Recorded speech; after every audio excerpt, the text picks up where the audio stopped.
दिल्ली से सटे नोएडा के सेक्टर 93A में रहने वाले हजारों लोग अपनी सांसें थामकर 28 अगस्त रविवार का इंतजार कर रहे हैं। इस दिन दोपहर बाद ठीक 2:30 बजे सुपरटेक की उन 2 गगनचुंबी इमारतों को ध्वस्त किया जाएगा जिनके निर्माण को सुप्रीम कोर्ट ने पिछले साल अवैध ठहराया था। इनमें से एक इमारत की ऊंचाई करीब 100 मीटर है और दूसरी करीब 97 मीटर ऊंची है।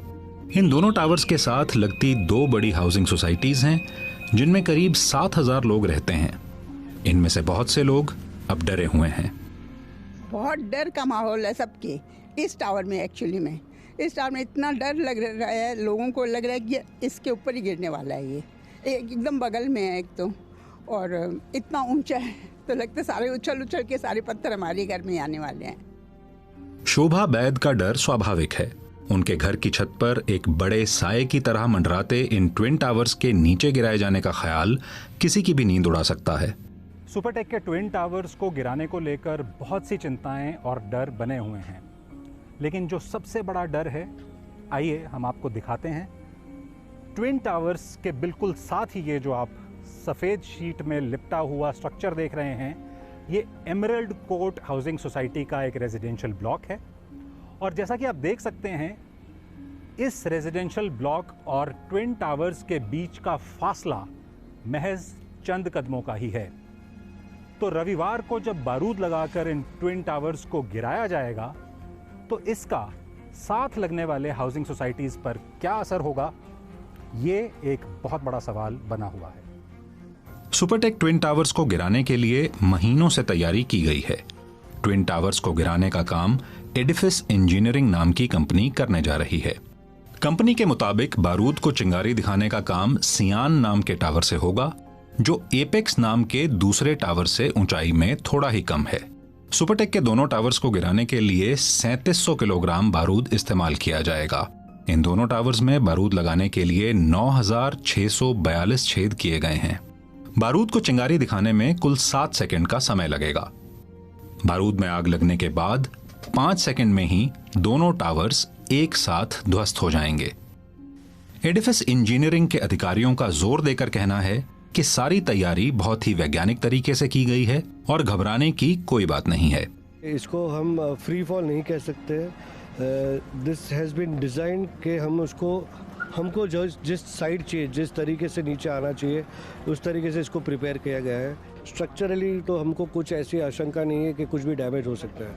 इट इज़ कॉस्मेटिक क्रैक्स हो सकती है और बिकॉज ऑफ एयर प्रेशर, जैसे नीचे धंसेगी बिल्डिंग तो एयर की प्रेशर जनरेट होगा, उससे हो सकता है कि कुछ अगर विंडोज़ जो ग्लास के होंगे उसमें क्रैक्स आ सकता है। एडिफिस इंजीनियरिंग के अधिकारी आश्वस्त हैं कि सब कुछ योजना के मुताबिक ही होगा।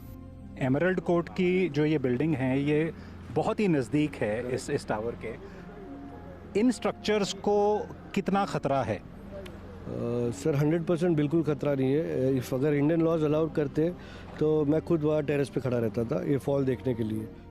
पर आसपास रहने वाले लोगों के बारे में ये नहीं कहा जा सकता कि वे आश्वस्त हैं। इट्स वेरी हार्ड टू से कि ये सब लोग आश्वस्त हैं, ऐसा नहीं है। जो लोग, सबके अपने अलग एंग्जाइटी लेवल्स हैं। कुछ लोग बहुत पास रहते हैं, उनमें बहुत डर है, उनको पता नहीं है कि आगे क्या होगा, कैसे होगा। लाइक जब तक हो नहीं जाता, लोगों का कंसर्न जाता नहीं है। ट्विन टावर्स के आसपास रहने वाले लोगों के लिए चिंता का विषय यह भी है कि टावर्स के गिरने से जो कंपन पैदा होगा, उसकी वजह से उनके घरों में कीमती सामान को नुकसान पहुंच सकता है।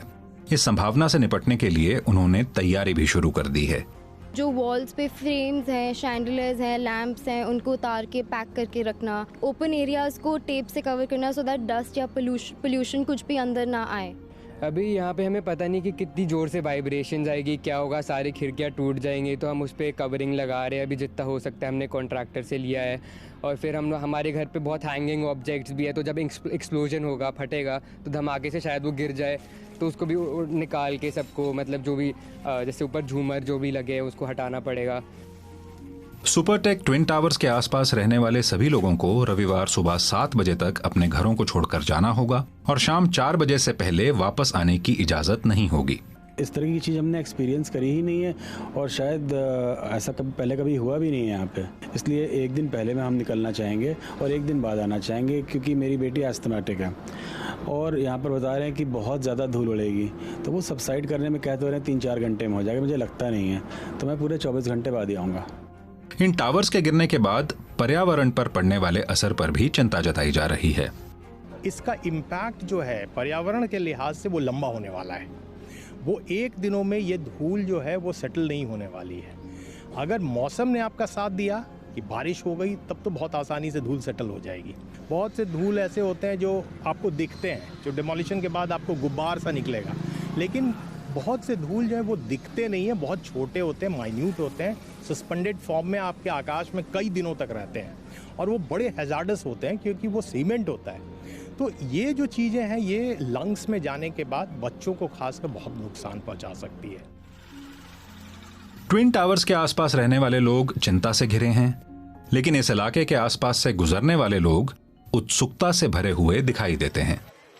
इन टावर्स के सामने की सड़क भले ही दोनों तरफ से बंद कर दी गई हो, लेकिन इन टावर्स को देखने आने वाले लोगों का जमावड़ा दिन भर लगता रहता है।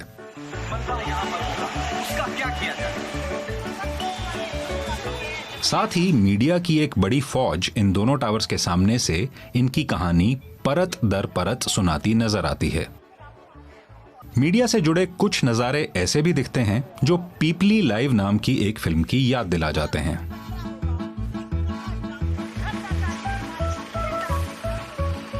बहरहाल सभी की आंखें अब उन 12 सेकंड्स पर टिकी हैं जब कुतुब मीनार से ज्यादा ऊंचाई वाली ये दो इमारतें ताश के पत्तों की तरह ढहकर मिट्टी में मिल जाएंगी। देवलिन रॉय और अतुल गौतम के साथ राघवेंद्र राव,